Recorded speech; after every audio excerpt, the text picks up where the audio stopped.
42 divided by 13. Here 13 is a divisor, so we need multiplication table of 13.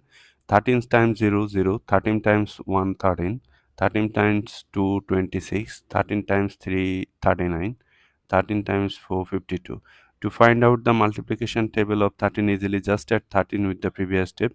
0 plus 13, 13, 13 plus 13, 26, 26 plus 13, 39, 39 plus 13, 52. 13 goes into 4 how many times? 0 times, as 4 is less than 13. 0 times 13, 0, subtract 4, bring down this 2. 13 goes into 42 how many times? 4 times 52, which is greater, so 3 times, write 3. 3 times 13, which is 39. If you subtract, you are getting 3. 3 is your remainder. So 03 means 3. So your answer is 3 remainder 3. But if you want to write your answer in decimal form, then what will happen? Just convert this whole number into decimal. Just take decimal and you are allowed to take any number of zeros. Bring down the first 0. Now you have 30. Before the 0 there is a decimal. Decimal must come to the quotient directly.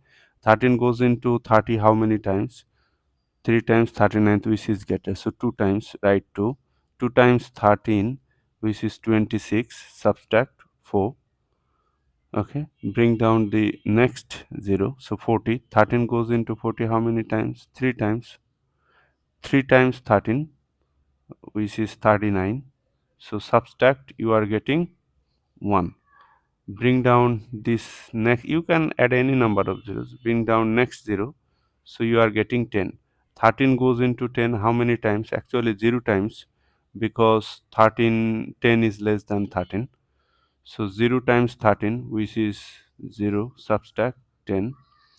10 is your remainder, but if you want to write your answer in decimal form, just since this division process is continuing, so you need to place here 3 dot, 3.230 dot dot dot. This means that this process is continuing and this is the result.